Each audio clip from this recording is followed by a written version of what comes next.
The Charlotte Hornets lose to one of the worst teams in the NBA again, because it's what they do well. We'll discuss their loss to the Detroit Pistons, and Doug Branson has a rare statement all today. Locked On Hornets.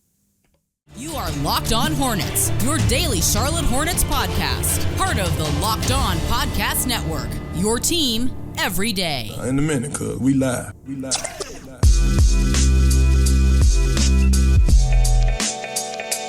It's Locked On Hornets, part of the Locked On Podcast Network. It's your team every day. Thanks for making us your first listen. We are free and available anywhere you get your podcast, and that includes YouTube. There's David Walker. There's Doug Branson. As always, you can find his work on his Substack, everyhornetsboxscore.com. Follow David on Twitter at David B. Walker, and I'm Walker Mail. Listen to me on WFNZ every weekday from 12 to 3. Before we get started, I did want to tell you that this episode is brought to you by Nissan. Are you the kind of driver that likes to push things a little further? Ever wonder what adventure could be around the next corner? Take the Nissan Rogue, Nissan Pathfinder, or Nissan Armada and go find your next big adventure. Check them all out today at nissanusa.com. Well, David, I'm glad you get to join us to talk about a Pistons loss.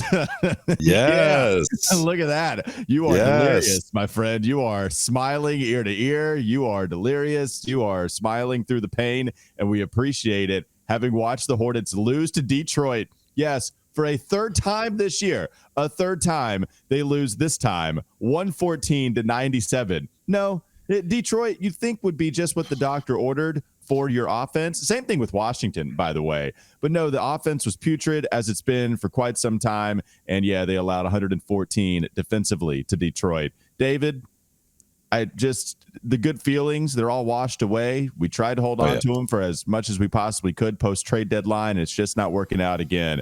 What were your main takeaways last night? My main takeaway was, as you guys know, and excuse my voice, I'm still fighting something, guys. Last week I wasn't here. I was battling this, but everybody's going through it. Yesterday was the first day for legal betting in North Carolina. I know. And you gotta did you guys hear about that? Yes. Did you guys hear about that? I don't know if you heard about that. No. I've had to tell the people. Yeah. There are so many people that are mad at me right now for how many times I've told people. Really? Yeah. I haven't been listening. Oh, yeah. Yesterday was the first day, Doug. And the Hornets were a juicy 4.5-point underdog, right? In Detroit. And they were giving all kinds of specials away. I mean, you could get up to like $250 if you just wanted to plunk down a little bit of money. I thought about it. I mean, I said 4.5, Detroit Hornets. No. You know? And this was just a great lesson for everyone that gambling is bad. It's a lot of fun. But I was thinking, unless you gamble with FanDuel. That's right. You could have had a lot of fun with FanDuel yesterday, but not if you were watching the Hornets and you bet on the Hornets, because my Lord, they were not ready to go out there and battle these Detroit Pistons. But I mean, it was just a reminder, guys, that this is still the Hornets. They are still who we thought they were, in that when they get a lot of NBA players that are hurt and are not playing, they still have to rely on some guys that aren't, really used to it, aren't used to stepping up like that. And that little mini blip they had when they had the new influx of the new blood and the new guys coming in, that seems to be, gone by the wayside with a lot of those guys going out, right? So, I mean, it's still the Hornets. They're still trying to figure out who they are. My biggest conundrum continues to be the Miles Bridges situation, what they're going to do, because it just feels like, and credit to whoever put this on Twitter, like it's a lot of empty numbers. And Doug, I think you may agree with me on this one, but the Miles Bridges production just doesn't seem to impact winning much at all. And so I don't know what you do with that. I don't know how they address that, but to lose to the Pistons again is frustrating to watch from a Hornets standpoint, because that's when you're like, well, at least they got to get that one. And they just got muscled. They just got pushed out of the way, could not get a rebound, could not get a stop, and could not keep anyone away from the basket, and could not hold on to the ball. So it's tough to win. Yeah, I mean, it's pretty clear that Miles is not a number one guy. I mean, that's what we found out through this whole process. And so he should not be paid commiserate of someone that would be a number one option. He's just not that guy. But it's probably a little unfair to say empty stats, because like all of these stats are empty stats when you're missing so many pieces that you would need to actually compete on a night in, night out basis. Now, there are fair criticisms of his shot selection, of his dribble selection, of on dribbling full display last night. On full display. Yeah, I mean, dribbling into double teams, turning it over, passes off target. But all of that is a guy who is being placed into a position that he has no business being in because because honestly he has to. Like who else would you want making some of these plays other than Brandon? And maybe some of that should shift more to Brandon. That would be the criticism, but that's a smaller criticism when ultimately, like, I'd like to see what Miles could do with, 10 to 15 to 20 games with LaMelo Ball. I don't know if we're going to get that this season, but that's really what you'd want to see. So that's kind of my take on Miles Bridges. But this is about the bench unit having to rely on JT Thor minutes, previously having to give Bryce McGowan's more minutes. Nick Smith Jr. is going to be a really good scorer in this league, but he's having to be a second point guard, and that's not what he is at all. And he's having to do it, and he's not ready to play defense against some elite guard play that he's had to go up against. And so that all is what it is. But this is also about a team that even with LaMelo Ball, even with some of these pieces, folds when they go up against a little bit of physicality, size, intensity. And that's what happened here. You saw against Brooklyn that doesn't have as much of that. They were able to push the pace offensively. They scored 25 or 26 points on the break. In this one, Detroit turned up the muscle, just like they did in that first matchup early in the season with LaMelo Ball, and they got in the Hornets' head. And the Hornets weren't able to score at all in the fast break. The Pistons beat them 25-4, and then in the turnover battle, 25-9. It was composure. It was going up against a beefy team and saying, we don't got it. And that's until the Hornets turn that piece of their culture around, it won't matter how many guys they return from the injury list. They will still continue to lose games like that. Detroit now, after having owned them for much of the past, 7 years or something like that, the fact that they have these 3 wins now, it's frustrating because they are a terrible matchup. They're big, and they decided to go after all of the centers. You have James Wiseman taking dudes off of the dribble and slamming it. You have Jalen Duren, who's a bully down low, and even Beef Stew, who's gotten a fight with this team, already. And then even, went after, I guess it was Jalen Duren that got in a fight with PJ with Dallas. So whatever it is about the Hornets or Hornets-related players, Detroit ain't here for it. Yeah, I wonder what it is. I wonder what could be irking Jalen Duren about the Charlotte Hornets. I mean, if only the Charlotte Hornets could have drafted a guy like Jalen Duren. Jalen Duren would help you beat a team like the Detroit Pistons. I mean, okay, so let's talk about the Jalen Duren thing real quick, because I was watching this last night, and I just he's not. I'll be talking about it 10 years from now.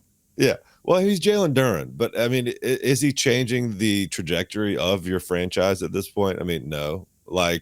We'd all would love to have him here. It would be a nice bit of physicality, but I get it. It seems like a really big swing and a miss trying to do that move and trade, but I don't know. I think about it on 2 levels. He's not that guy, but he looked like that guy against the Hornets, to your point, Doug. I mean, I just don't think he's all NBA center personally. I mean, I know he's super young. He's stacked, but I don't know. I mean, he's got a long way to go for me. He's been up and down. Side. Yeah, it's not like people like him. He's still good. He's been up and down, but he does. Yeah, he beats up on the Hornets. That's what it is. He's a physical player. He's a great rebounder, and that's fun to watch. He's got highlight plays. It's a lot of what you thought he might be coming out of college, and he's got good hands. All that's still true, but he's still up and down. Either way, Jalen Duren, whoever it is with the Pistons, it'd be that's it. So the only thing that's going to make me stop talking about Jalen Duren and giving that pick up, because again, you could have had both Duren and Mark Williams. This is not about Duren versus Williams. You could have had both, but the only thing that's going to make me stop is if the pick that they ended up trading back for, the worst pick, ends up becoming the sixth man of the year. If Nick Smith Jr. takes off, then I'll quit talking about it. But until then, I'm upset. That's a weird. That's a bar. I mean, no, 6 months. Now we know where the line is, though. Okay, now we know where the line is. I didn't realize that was the goal. If we get sixth man of the year, then that's the reason that Doug stops talking about Jalen Duren. All right, we can talk more about this game and I guess a little bit more of what we expect from the Hornets coming up next. Let's do it with David Walker continuing to help us out on the pod here. Coming up next on Locked On Hornets. Don't go to sleep on the Hornets just yet. Doug still needs to release that statement. I guess still talk about players that he wanted the Hornets to draft and continue to say we would be different if those Hornets drafted the players that he wanted to. We'll get to all of that in just a moment on Locked On Hornets.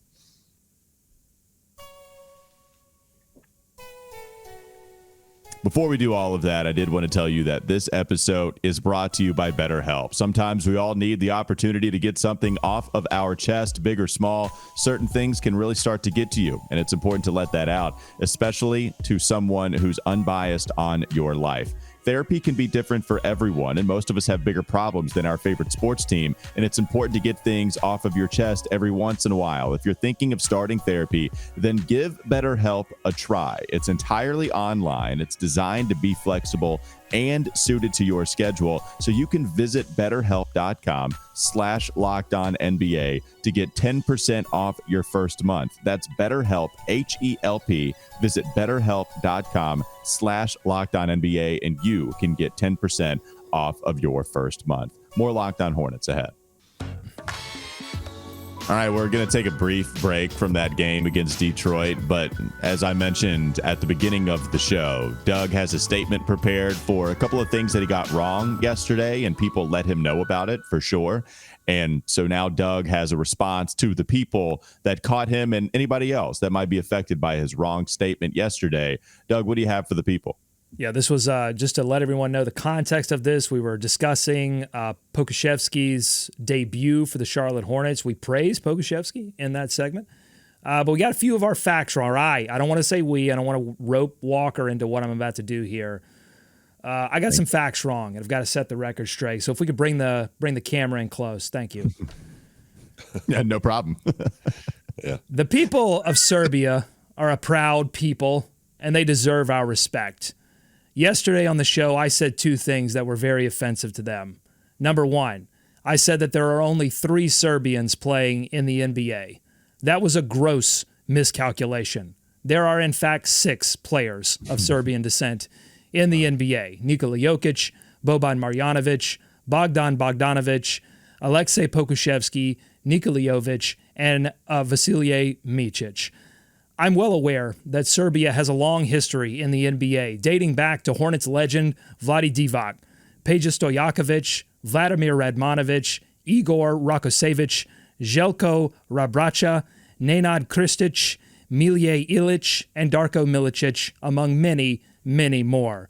And that's before we even get to players who are still active overseas, like Nemanja Bjelica, Miloš Teodosic, Marko Guduric, Alen Smaljalic, Filip Petrusev, Onyan Kuzmic, Nemanja Nedovic, and Miroslav Radulica.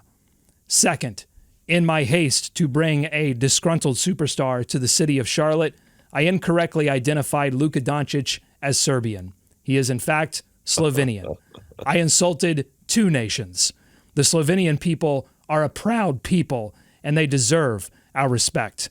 Luka Doncic joins Vlatko Kankar in a long line of Slovenian NBA players that includes Bobcats legend Primoz Brezic, Goran Dragic, Zoran Dragic, Charlotte Hornets legend Mike Tobey, Bino Udaric, Sasha Vujacic, and Anthony Randolph.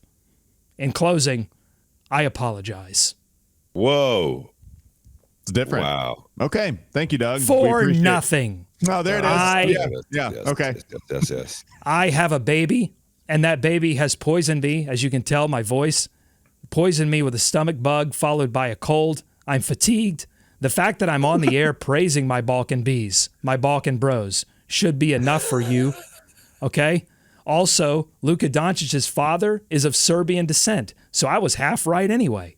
And where was Walker, by the way, in all of this? He's the radio professional. Why didn't he fact check me? These are the real questions that need answers, Serbia. Thank you, and you're welcome. I wasn't listening, so I'd have no clue that you had that many mistakes. I just kept moving on. But that was excellent. Thank you for apologizing for nothing. The people will be disappointed, but not surprised. And we thank you for everything that you had to say there.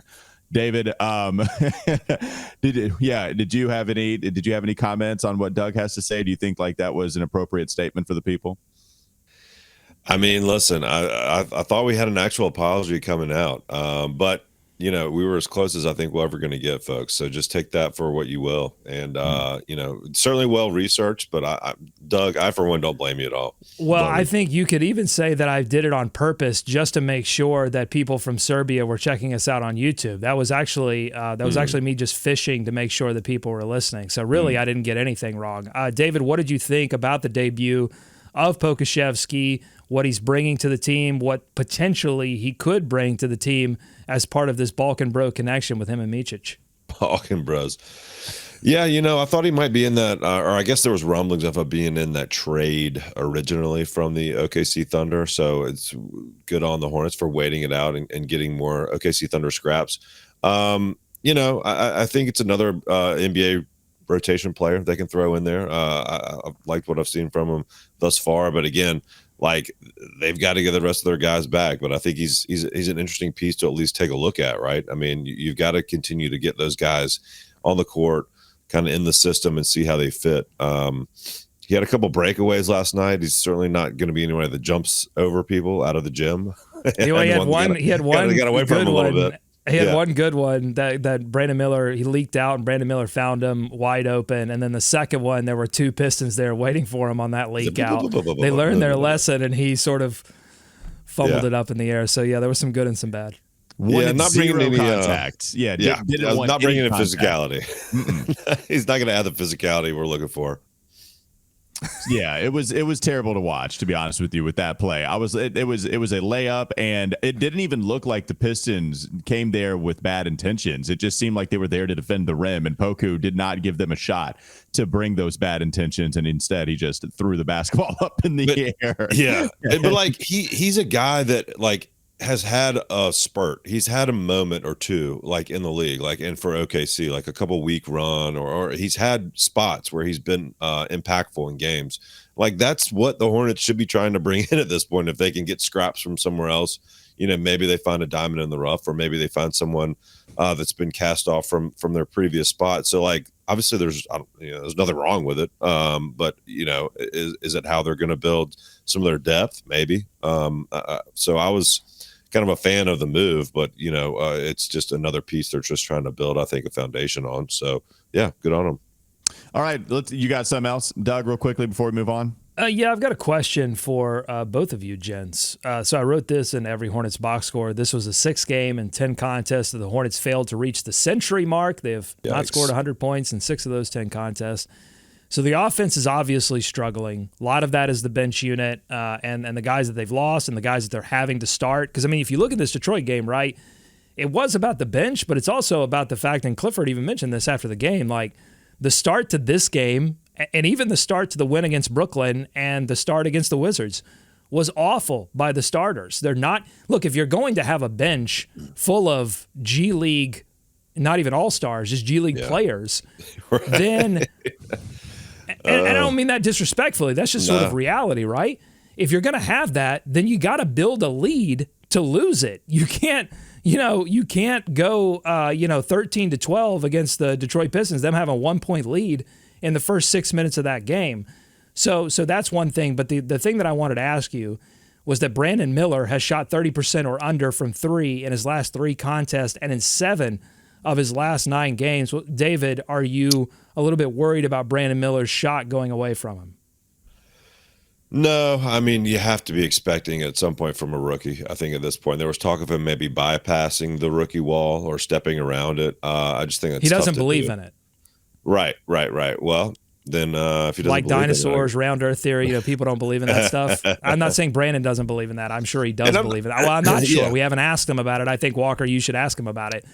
Being the person on the ground in the back of the arena, but I don't think you're worried about it. He doesn't believe in the rookie wall. Yeah. I mean, and it could just be a blip, right? But he's still continuing to get in and get that mid range. Man, he's got one of the best, sweetest looking mid range games. I think, like in the league at this point, honestly, for as young as he is, he still continues to find his spot.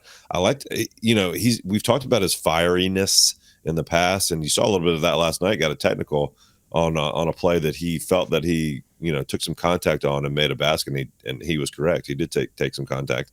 But welcome to Charlotte. You're not going to get that call.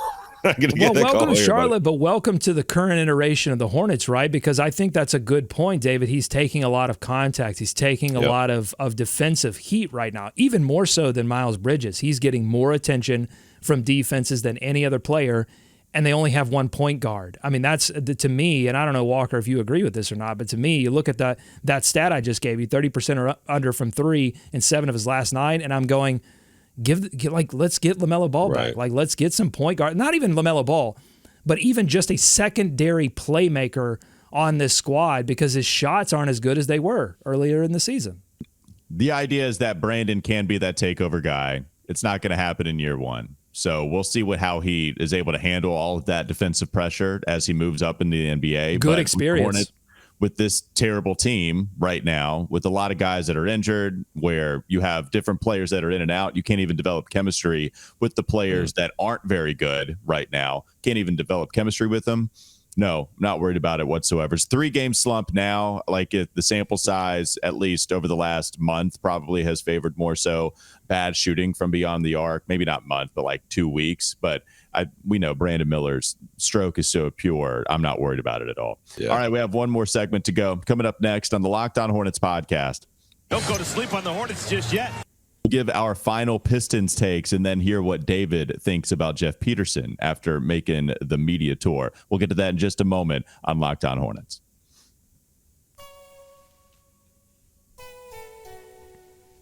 This episode is brought to you by Nissan. Are you the kind of driver that likes to push things a little further? Have you ever wondered what adventure could be around the next corner? Our friends at Nissan have a lineup of SUVs with the capabilities to take your adventure to the next level. The 2024 Nissan Rogue is perfect for city drives and great escapes. Classic exclusive Google built-in is your always updating assistant to call on for almost anything. Gone are the days of connecting your phone. Google Assistant, Google Maps, and Google Play Store are built right into the 12.3-inch high-definition touchscreen informant system. The 2024 Rogue is the perfect midsize crossover for your next adventure. The 2024 Nissan Armada will change what you expect from a full-size SUV. Picture a rugged 4x4 that can seat up to 8 in the first-class luxury and style. You can tow bigger and explore further in the 2024 Armada. Take the Nissan Rogue, Nissan Pathfinder, or Nissan Armada and go find your next big adventure. Shop nissanusa.com. More Locked On Hornets ahead. All right, rapid fire, final Pistons thoughts. David, you go first. What else did you want to say? Well, I think one name we haven't mentioned with the Pistons was Cade Cunningham. They had their guy out there running the show, and the Hornets clearly did not, and that makes a big difference. And Cade was hurt for a lot of the end of last year. LaMelo's out now. It looks like probably for the end of this year, we should guess. But so that makes a big difference. And let's not forget, guys, the Pistons were the sexy pick to be a sleeper, and I'm sure they will be next year and the year after that, because they're every year they're the darling of the NBA, and they've not only underachieved, but I've been one of the worst teams in the league this year. But they had a lot of their guys back last night, and that makes a big difference. That makes a huge difference, and it's making a difference for the Hornets right now. So all in all, a horrible loss, yes, but they had all their guys and they put it on the Hornets. Go ahead, Doug. Yeah, Cunningham was great because they really tried multiple things. They tried doubling them. They tried, going over the top on these pick and rolls, and he just, every time they tried. Now they did limit him from 3, but he scored 22 points. He had 8 assists, and Duren and Beef Stew were the big beneficiaries of those assists. And so when you have guys that can finish inside, that's the difference between Pistons, Brooklyn. You attack, you double McHale, you double Cam, but they can't get it to anyone that can actually finish inside. They've got to pass it around the perimeter. Gives the Hornets defense time to recover. They just had no time to recover. You saw several times the weak side defender try to come over, but it's like, what are you going to do against Duren's, Dwight Howard-like shoulders? I don't know. So my other takeaways are just, back to the Miles stuff. I look at the third quarter. The Hornets were down 16. They get a stop, and Miles Bridges, with 16 seconds left on the shot clock, pulls up with a foot on the line and miss. Just an awful shot. Yep, that's right. The kind of shot he loves to take when the Hornets are in panic mode. And it's the kind of shot I doubt he would take very much. If LaMelo were flying around, other rapid fire stuff, I thought the officiating was bad. The discrepancy was bad. Part of that was the Hornets not being aggressive enough driving, looking for contact. But I thought the officiating was particularly poor in this game as well. And then final thing was Bridges at the end of the game, getting his pocket picked by Jalen Duren, and kind of turned around immediately and looked at Micic, because this was way away from their own basket. This was in the backcourt. Right. And he looked at Micic like, hey, where's the, how about you tell me that Duren's behind me? And Micic was just like, not my fault. Which I love it. Micic pulling a trick from my bag there. But my point is, we haven't seen this team so far, through all of the adversity, through all of the injuries, through all of the losses for the past 2 seasons.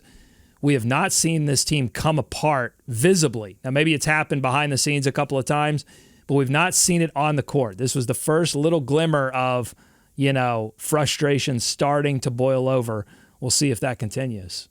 One quick thing. I know we're banging on Miles, and sometimes it's easy to do, but Clifford's been pretty complimentary of what he's brought lately, just as far as being engaged and being active. And Doug, to your point earlier, it's probably unfair to lay all this obviously on Bridges, but I think the expectation was he might be able to be that guy, and you said it earlier, it's hard to imagine him being that number one option at this point, just seeing how things are going. But it's tough for everyone out there. There's no one to set him up. And you're right. If LaMelo's out there, maybe they pull it out. Maybe they take a little more time, let him find something else to do. But, it's all around a tough sledding right now. And a lot of times Miles' decision-making doesn't help out in the short term. So, yeah, my final takeaway as we talk about Miles more, I'm starting to, as this is an evaluation process where Jeff Peterson called this the last 20 games. Yeah, it's a small sample size, but it's better than no sample size. He's got a decision to make on Miles Bridges, which is the most noteworthy contract that's coming off of the books as he hits unrestricted free agency. And he has a decision to hit on Steve Clifford. And Steve Clifford and the Hornets just lost a game to the Wizards, and they lost the game to the Pistons. No, they don't have all of their guys here, but those still aren't great losses. And so we'll see how Jeff reacts to all of this. How much do you want to change? Because while it's true that LaMelo isn't out there and you don't have a good bench, all of that's true. This is a team that is depleted and already not extremely talented anyway. But if you want to operate that at least one player is going to be injured for however many games of the season, then you do have Brandon. And can Brandon and Miles be on that same team? Or do you just want to use the money that you would spend on Miles and spend it elsewhere? How much do you really want to change from the team that makes it to the play-in and then gets blown out or doesn't make it at all? Because if you bring back Miles, then Brandon Miller, Mark Williams, that changes the calculus a little bit. But you're keeping 60% of your core with a team that gets blown out in the play-in, with a guy that still has a high usage percentage, and I expect to still take a lot of shots. So are you going to bring Miles back? And then you'll have to figure that out about Steve Clifford. How much do you want to change? That's the question that will be here for Jeff Peterson. We'll try to get to David's thoughts in a moment, but Doug, you have some thoughts on what I said? Yeah, because look, I can guarantee you there will be another team in the offseason that looks at Miles Bridges' play and says, okay, he didn't have LaMelo Ball. We have a player that is like that, and if we pair Miles with that player, he will be very good for us. It will be a competitive market. The Hornets will have a little bit of an advantage. And to me, the question for Jeff is, how much do you want to change and how much do you want to pay if you don't want to change, right? How do you really want to use that, whatever monetary advantage you have, to re-sign Miles Bridges? How much of that do you want to go over the top of another team in order to keep that core together, a core that has not experienced success together? Because the frustrations that we saw from Miles, if this team stays healthy and is unsuccessful in the first half of next season and they're healthy, that's when you're going to start to see some frustrations of hey, we've all been together. Yes, we've been injured here and there. We've all been together for a long time and we haven't won anything. And that's frustrating. So it's a big risk. David, did you find anything interesting about what Jeff Peterson had to say in any of his many media stops, whether it be the presser, the Woj Pod, Kyle Bailey, Queen City News, anything like that? Anything that you found interesting? Yeah, obviously impressed with like a lot of his background and like his furious like note taking and his attention to detail. It seems to be paramount for him. But I think the biggest thing is like he's just the polar opposite of what they've been rolling out there as far as front office goes. Like he's a young guy, 35, 36 years old. And so to Doug's point, that's a fine. Yeah, what? Sorry.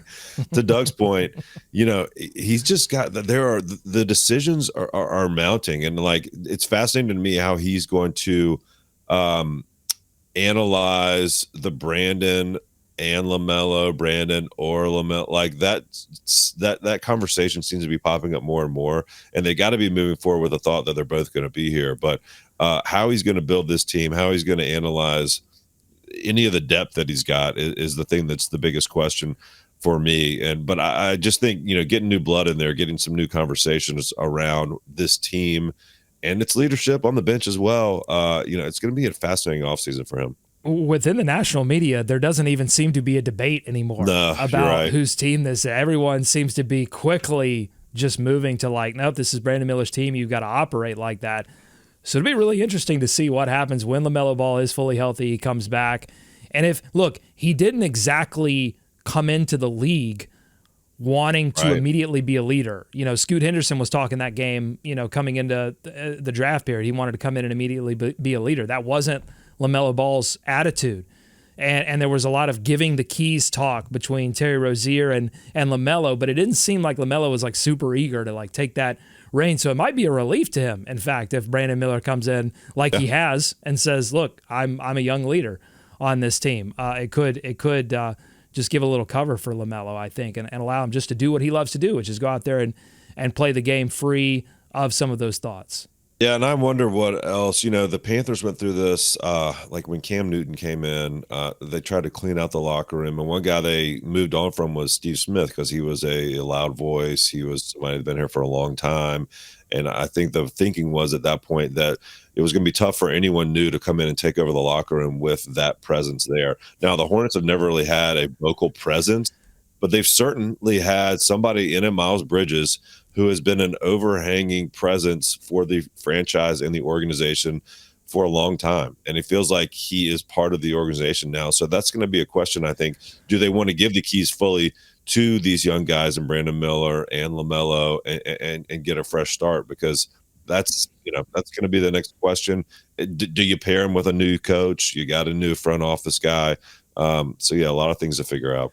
Well, I know that LaMelo has Rookie of the Year. He has All-Star. But, I mean, just in terms of the core young players, because of everything that's happened with injuries and missed time because of felony domestic violence charges, like the veteran core on this team, just in terms of games played, it's not like they've been around the block a ton more than Brandon Miller at this point. It's not going to be – what I'm saying is it's not a hard sell to say Brandon Miller is the leader of this team next season.